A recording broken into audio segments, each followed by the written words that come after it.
If you haven't heard about Anchor, it's the easiest way to make a podcast. Let me tell you about it. It's free, which is amazing. And there are these really cool creation tools that allow you to record and edit your podcast right from your phone or your computer. Anchor will even distribute your podcast for you, so it's easy to be heard on Spotify, Apple Podcasts, anywhere you get podcasts. And you get to make money with no minimum listenership, which is really cool. It's everything you need to make a podcast all in one place. Download the free Anchor app or go to anchor.fm to get started right away. Yoga teachers, mindfulness leaders, and energy workers, are you ready to stop side hustling and start making an income doing what you love? Welcome to the Marketing Off the Mat podcast.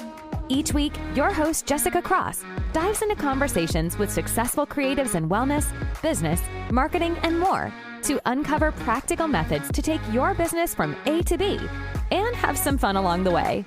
Grab some tea and pull up a seat. Let's dive into this episode.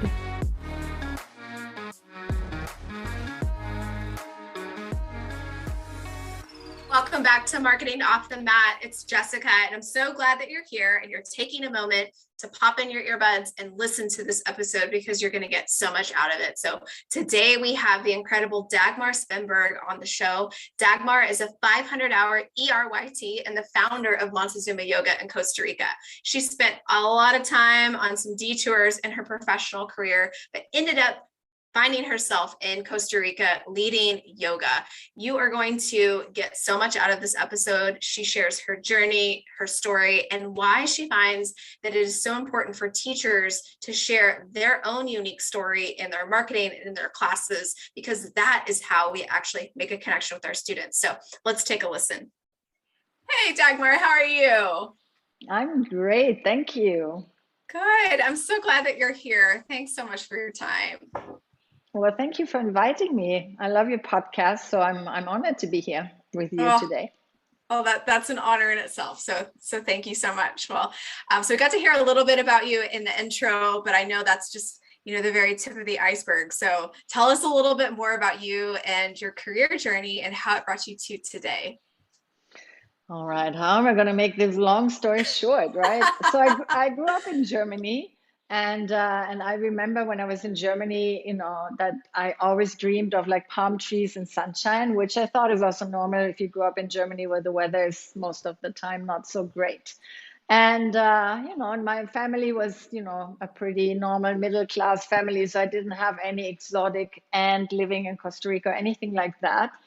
And I was always just having this idea, like Germany is not my place, not really where I belong. But it took me many, many years to actually really act on it. So, I studied social work, and then I realized pretty soon that that was not really what I wanted to do. Then I found a music business opportunity, and I was driving around bands when I was 18, 19. And I always loved music and artists. And then that led to the next thing where I worked in a promotion company and I did like radio promotion. And that was all before the time of the internet. So it was really super fun, really great. I was married, the whole thing. And then I turned 30. And it's funny because I remember a friend to me said, wait till you turn 30, your life's going to change. And I was like, why would it change? And then already when I turned between 29 and 30, so much came up and I just knew like now or never. Like I don't want to settle. I don't want to have kids. My marriage was a little shaky. And yeah, I don't know. And like I turned 30 and then I said, you know what? I'm leaving. I'm leaving my job. I'm leaving my husband. Now or never. I'm moving. And back in the day, I really thought I was going to go to Australia, probably because I just wanted to get far away from Germany. And then, but luckily my ex-boss then talked to me for like 1 week and he said like, you should go to LA. And really the last thing on my mind was to go to America. And he was like talking to me every day. And he was like, why, there's no music business in Australia. Why don't you go to LA? So in the end, he said, okay, I'll pay you for 6 months, $500 every month if you go to LA and make some contacts for us. So I was like, okay. So I went to LA, and of course that didn't work out because nobody really cared about me being there trying to make contacts, right? But here I was in LA, and luckily it was pretty far away because when I arrived in LA, I thought I made the biggest mistake of my life. but I couldn't get on the next plane and just go back. So I was like, okay, I'll figure this out. Yeah, and then I met photographers and they asked me to represent them in the music business. They wanted to shoot bands. So I started another business as like a representative of photographers. And the best thing about moving to LA, I found yoga. So not thinking at all that I would become a yoga teacher, but just, I was very often very lost and like kind of like, okay, what did I do? How am I going to make money? What's going to happen with my life? But the power was really to go to yoga and to meet all these interesting people that really all, we had one thing in common. We all had left our countries to try to live a life of our dreams. So it was very empowering. And there was a strong feeling of belonging and connected to this beautiful yoga teacher who was always not just teaching a yoga class, but always reading something, introducing the philosophy. And really, I always say she showed me how to find beauty again. So it was a very transformative, very inspirational time. And I really feel like yoga saved my life, And in that time, I also thought like, well, what's my thing? I've been my whole life supporting other people like artists and like musicians. And like, I feel like, I don't know, where's my creativity? I'm not good enough to be a photographer. I'm not good enough to be a musician. And I felt like I was hiding also behind all these creative people because it was easy. If somebody didn't like the music, I was like, well, it's not my music or the photos or something, So I was always searching for this, like, what is my thing? What is my thing? So then I moved to New York. And while I was living in New York, I took a vacation to Costa Rica. And I had been in Costa Rica in 1991 in Montezuma the first time. And it really was like the place where I felt like, wow, this is exactly the place of my dreams. But in 1991, it felt so far away from my life back then. I was married and having my job. And I was like, well, it's not for me, it's for everybody else. And I think, it's important because once you have a vision, you have a dream, and it feels like not real. And then you see somebody else doing it, at least it gives you a little seed of like, somebody else can do it. It exists, even if you still feel it's not for you. So I went back to Montezuma in 2000 when I was living in New York. So 9 years later, because I just always wanted to get back to this place. And yeah, and then things just started to fall into place. I got back there and fell in love with the place again. Fell in love with the guy who had a hotel. He was a Greek guy who I actually had met the first time in 1991. But that's another story. But I did never think I would be together with him. Anyway, and so they had a hotel. The hotel had a beautiful pavilion that used to be a restaurant. It had a wooden floor and they didn't know what to do with the space. And back in the days, there was no yoga in Costa Rica. It was really all just party and very remote, no internet, no nothing.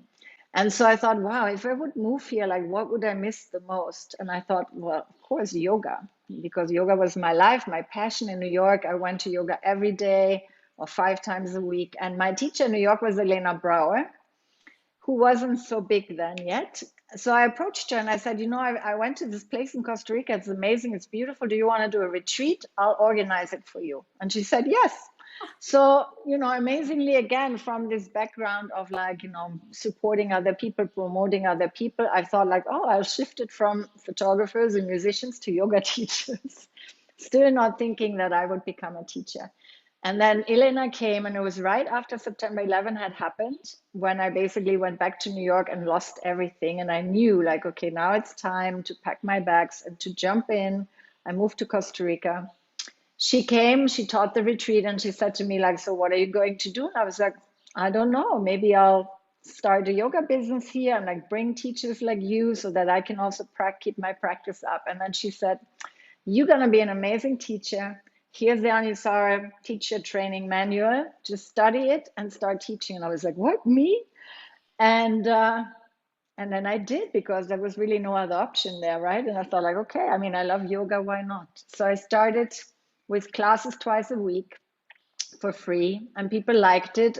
And it was really scary because all of a sudden there was nothing I could hide behind. So it was really like, okay, now I'm teaching yoga. Now it's about me. And that was scary, but then also so much fun that I was like, finally, I found my thing. Like I would have never thought. but somehow things fell into place. And that to me really, that's why I love to share the story. That's really like, when I remember like being German and like making things happen, one of the things yoga taught me was to like trust, to soften, to let things flow. And it was in the beginning, I was like, I don't really know if that works. And then the more yoga I did, the more things really just started to fall into place. And then ultimately, when I had this opportunity in Costa Rica, I was like, wow, I could have never planned this. If anybody would have said that to me 20 years ago, you'll be like a yoga teacher in Costa Rica, I would be like, what? And they happen if you're open to, recognize opportunities, if you go with the flow. And then I was like, that's what I want to teach people. So I really enjoyed being a yoga teacher because I was like, that's going to be my focus, really to encourage people to, follow their dreams and live their dreams and to trust and to not be so pushing always and like it has to be this way, but to, stay open. That's the practice, to smell the flowers on the way straight forward, right? Oh, I love your story so much. Oh my gosh, you've just had like almost several different lifetimes in your own lifetime. That's so fascinating how you went from, music promoter, married, living in Germany to LA, New York, and then basically bringing yoga on your own to Costa Rica. That is incredible. Thank you. Yeah, I was really one of the pioneers. I mean, back then we were so I was the only one in Montezuma, but then there was maybe like 5 other yoga teachers in Costa Rica, and we would always gather in the capital. And it's really amazing, like, because we really kind of helped bring it to Costa Rica. And when you come to Costa Rica now, you cannot even imagine there's yoga everywhere.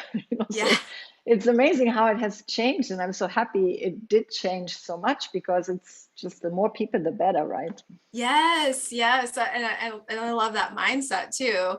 I think if you hadn't had listened to those glimpses and, understood that it's not all about the pushing, as you were saying, who knows what could have happened to yoga in Costa Rica. And then also what would have happened to all those students that you never got to meet or to teach. Exactly. Yeah, and that's really the biggest gift of this profession is like meeting all these amazing people. Because, I struggled for a long time because I was like, oh, it's so transient. These people come, I never know. They like come to 1 class, 2 classes, maybe they stay for a month and then they're gone. But it's also amazing how many lives I've touched and how sometimes I get letters or emails years later, even and people say like, I'm still thinking about that week in Montezuma and the classes with you. And by the way, I wanted to tell you, I became a yoga teacher too. I was so inspired or whatever, like, or I'm still doing your videos or like, and it's so heartwarming because we really truly never know how many people we touch. And, and it's like, you gotta share your dream, you gotta share your passion and inspire other people to do the same, right? So I feel that's kind of my mission. Oh my goodness. And it's a beautiful one at that. And I'm so glad that you listened to all of those inclinations, that this is your path, because we wouldn't be talking today if you hadn't. Exactly. Oh, cool. So, one of the things that I love about this story is something that you're very passionate about, is teaching other teachers to tell their story, and that really the gold, the thing that we're looking for, might be in that very narrative that we might be afraid to share. So how do you help teachers uncover this story and share it in an authentic way?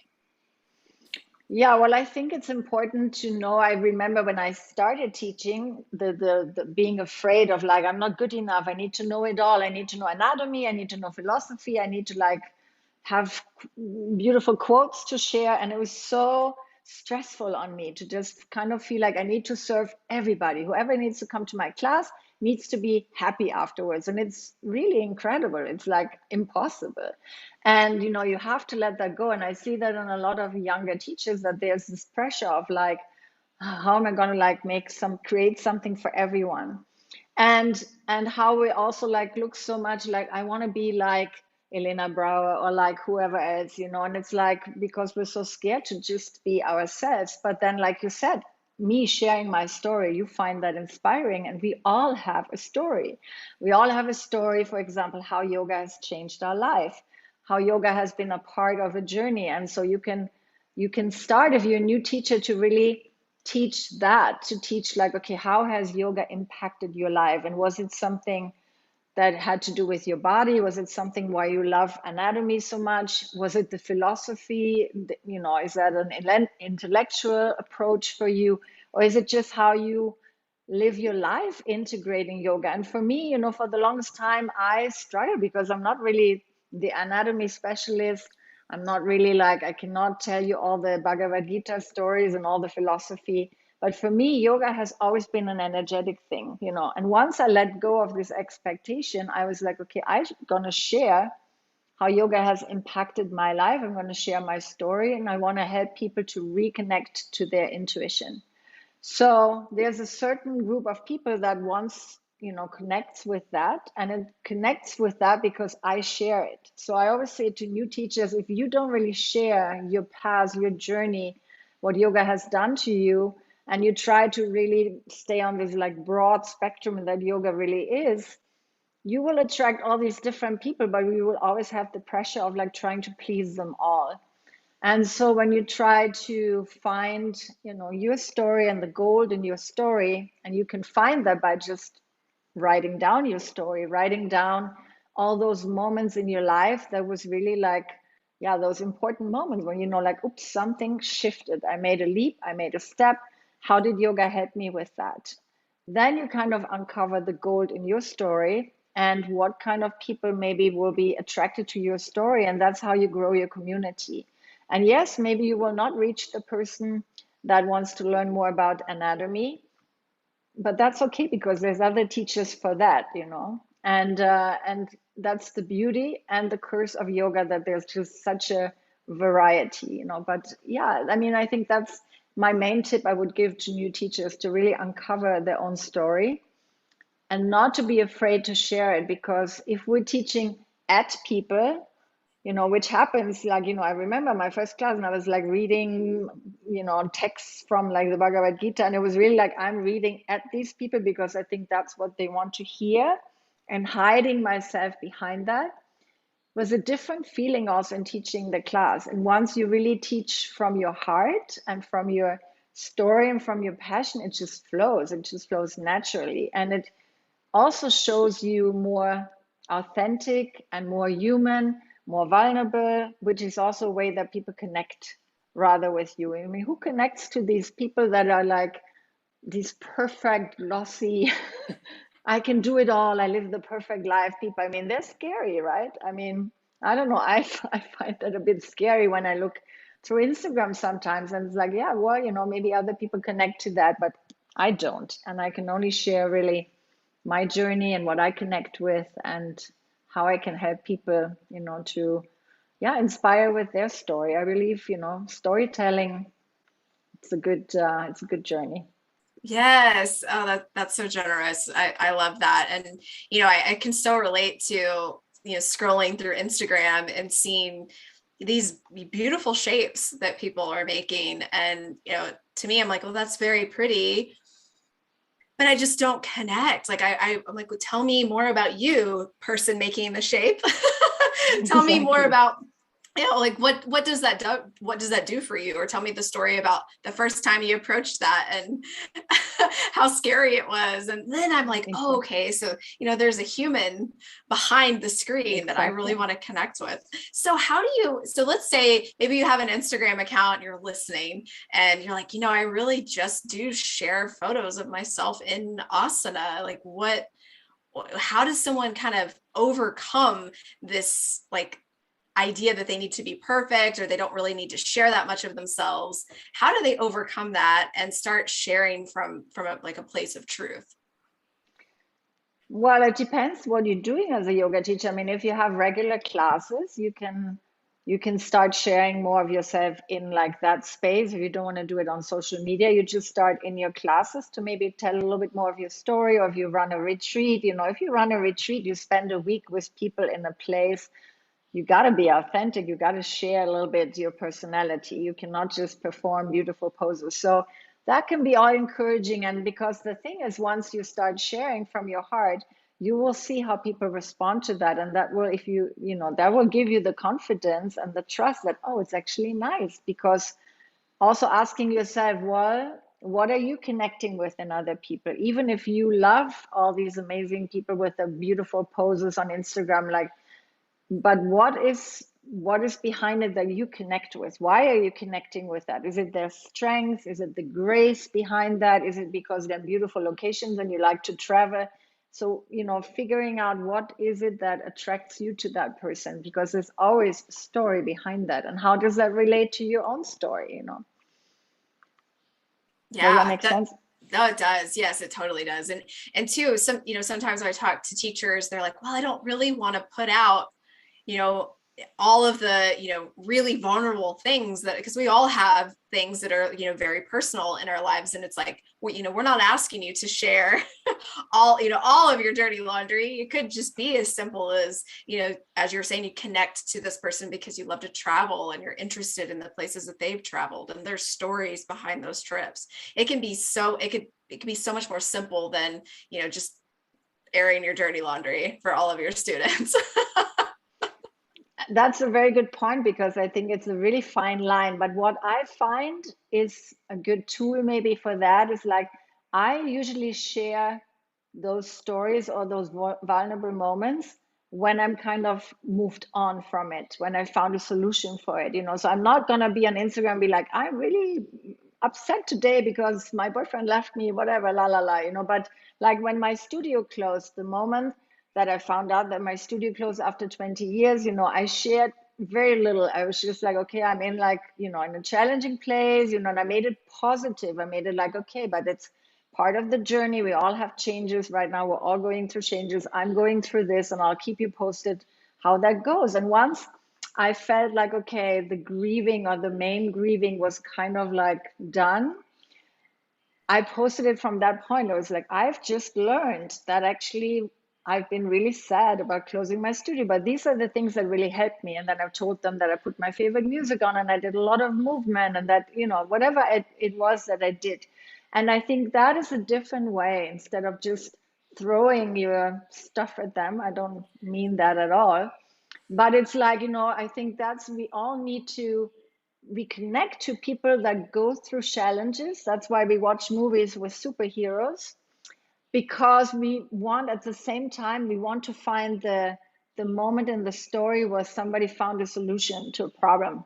And and I think that is helpful. Like, okay, what's the tool I can give you? And it's funny because a year ago I was not in this transition, and people were going through so many changes, and I was like, yeah, we've all gone through changes. I totally relate, because we've all done it, and blah blah blah. And then all of a sudden, bang, I was like, okay, now I'm in the middle of transition, and I know how that feels. And it was also a really good reminder for me, because, like, okay, so how am I letting my community participate in a way that's still uplifting or inspiring, and not just like, I'm sad and like, and it was incredible. It was incredible, the support I also got back from, sharing that, and the inspiration that people said, oh, I'm so glad, because we always feel like, oh, I'm alone. I'm the only one going through this, and we're going through the spiral. And then if somebody else says like, oh, actually, I totally relate because I'm going through the same thing, it's so helpful.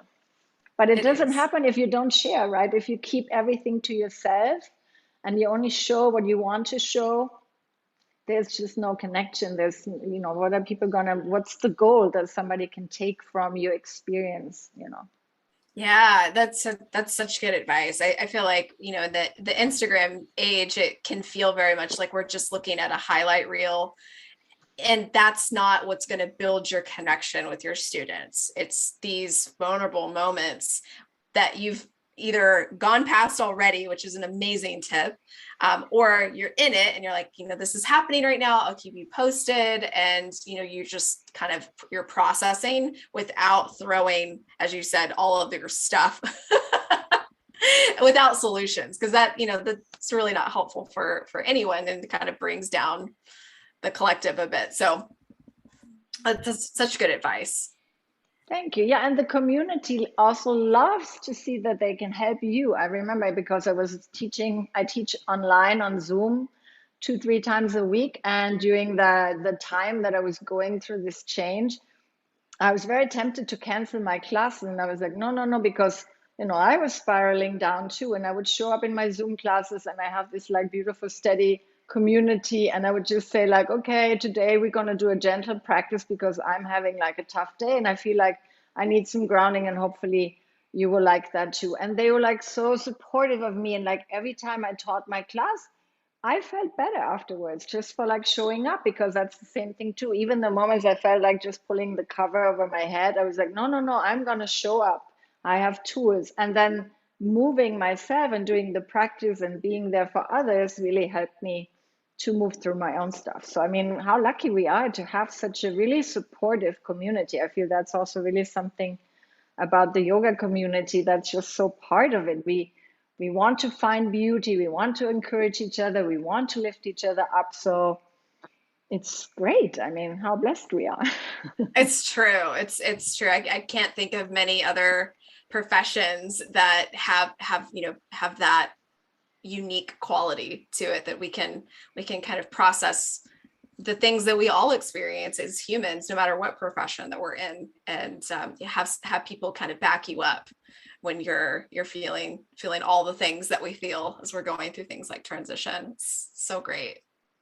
Yeah, Truly. and it's a choice, I think, too, because sometimes during the last 2 years when life was so challenging for us, my boyfriend sometimes would be like, "Oh yeah, are you in your yoga bubble?" And I'd be like, "Oh yeah, maybe I'm really just in my yoga bubble, and I'm just like not really aware of like the heaviness of the world," which was not true. But then I was like, okay, if I can choose to show up and be like a little beacon of light in my community that does the same thing and tries also to lift me up, or I have the choice to sit in front of the TV and watch the news all day. Well, what choice am I going to make? I go to my yoga bubble, Yeah. which doesn't mean that I don't know what's going on in the world, but still, it's like really like that's the yoga practice too. It's like choosing the things that are truly nourishing for you and really like bringing you, further and like helping other people as well. It's a choice, but it's the choice I made. And why wouldn't I? Yeah, that's so true. That's so true. And I think that, that is, a really beautiful way that you put that, this is also a practice, what we take in, what we put out, in terms of, taking in media or the stories that we're sharing in our classes or in social media too. It's like, it's all a part of the practice. Such a nice way to put it. So Thank you. what, if you had one thing that you could go back to in your former life, any former version of you, and you could go back and tell her just a little something that would keep her from having a few sleepless nights or a headache or two, what would it be?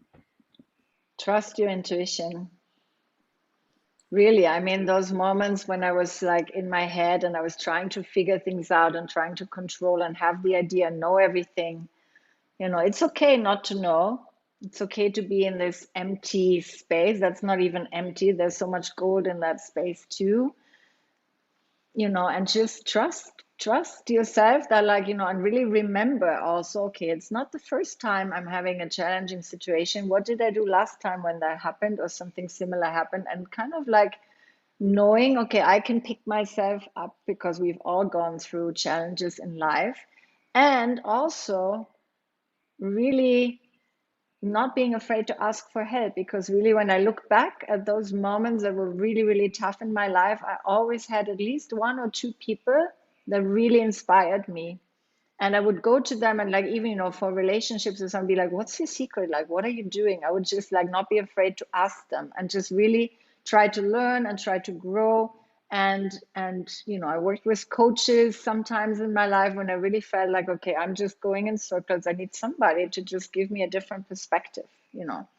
So, and I feel we're also living in such a beautiful time where there's so much support out there, from like, high expensive paid programs to also really a lot of free content, so much community building programs, classes. I mean, we can really find our tribe and find our people, and we should, So I mean, for me, that really saved me too. There's so many people I'm like forever grateful that I met them on my path, and some will stay forever, and some are just really right there to give you the next push. Yeah, those are amazing tips. And it is such a gift, for all the things that have happened during the pandemic that were absolutely terrible. I think there's so much beauty in the connections that we've been able to, form, no matter the miles. And it's a really beautiful thing. It's like take support. I think that's, something that we can all learn to kind of lean into, especially I think as, women entrepreneurs, as, teachers. I feel like, can feel a little bit like a lone wolf. So, reaching out, building community, getting a coach, just taking support in any way that it's available to you can really help you move forward. So good. And really also don't be afraid not to know. Sometimes all you can do is be quiet and still and just accept that you're not knowing. And, and that's something we're so focused on fixing problems, so that can also become so addictive of like, okay, there's a problem, like how am I going to fix it? I see that in kids too with, we're like, I remember as a kid, I was bored so many times, but it's also good to be bored sometimes. And we've kind of lost to be comfortable with like not doing, just being, not knowing, not being in control. And it's something that we also need to learn again. So yes, there's the one side that like, okay, if you know what your next steps are, find somebody to help you to get there, but also learn to be in this in between transition place of like, okay, I don't know right now. Yeah. And that's a practice on its own for sure. For sure it is. And I think, as you said, it's something for us to learn, to relearn, is to just be with what is and not have to diagnose or try to fix or change, just to allow. And that's definitely some work I've got to do. I'm sure we all do. I'm still doing it. Absolutely. Yeah. That's so generous. It never stops. I know it doesn't. It really doesn't. So tell me, what kind of cool things do you have coming up that we could be a part of, and how can we find you? Well, the best way to find me is probably my website, which is dagmarspremberg.com. And there you find links to, my yoga retreats. I'll do a few retreats in Europe. I have a retreat coming up in Costa Rica in December. I offer online Zoom classes regularly with a really beautiful international community, because I have people in Germany and Italy and Canada and everywhere. And it's so nice always to see where everybody comes from. I have yoga videos on YouTube. And if people go to my website, they can sign up for like a little video series, which is free. And that's a really good start. It's a beautiful package. So if people want to get like some jungle Costa Rica vibes into their living room, longing for the beach, not able to go there right now, they will get like 3 videos. One is a video filmed on the beach. That's an energizing vinyasa flow. Another one is a video, a yin yoga practice that is like calming and about softening. And the other one is a jungle meditation, a 10-minute meditation to the sounds of the jungle. That is a beautiful practice. So that's for free, and people can download it when they go to my website. And and then those are like mainly the things. Every January, I run a 5-week mentorship program called Spark Your Life, where we really dive a little bit deeper. It's kind of like a yoga retreat to be integrated into your home for 5 weeks. So we do journaling exercises and kinds of things. And so those are like the things. And I'm always creating some new stuff. I love connecting. Connection is my pleasure, my passion. And and people can find me on Instagram under Montezuma Yoga, and feel free to reach out to me and just message me. Oh, thank you. Those are amazing opportunities to work with you. So I'll be sure to include those in the show notes so people can check them out, and as well as your Instagram handle so they can follow along. And thank you so much. This was just a blast chatting with you, and you're just such a light. So thank you for doing what it is that you do. We're so grateful. Oh, thank you for having me, and for doing this beautiful podcast and bringing all these stories into the world. It was a pleasure. Thank you. I had so much fun learning from Dagmar, and I hope that you did too. Go give her a follow on Instagram. It's at Montezuma Yoga, and her website is dagmarspemberg.com, where you can check out her upcoming mentorship, Spark Your Life. It has a big following, and if you resonated with her story today, she just might be the mentor for you. So go give her a shout and learn a little bit more about what she has to offer. And send me a DM on Instagram if you enjoyed the show, and tell me something that you got out of it. Are you thinking about sharing your personal story? How do you think that might help you connect with your future students? I'd love to know more. You can reach out on Instagram. It's at jessicacross.co. Otherwise, I'll catch you on the next episode. Take care until then, and keep showing up. Thanks for listening to the Marketing Off the Mat podcast, and give yourself some gratitude for taking action in your wellness business journey. Please share this episode with someone you know who could use a fresh dose of inspiration. And we'd be thrilled if you would rate, review, and subscribe to Marketing Off the Mat on Spotify, Apple Podcasts, or wherever you get your podcasts. Want to share an idea with Jessica? DM her at jessicacross.co on Instagram to continue the conversation, or find out how she can help you take the next right step in your business. Until next time, stay inspired and keep showing up.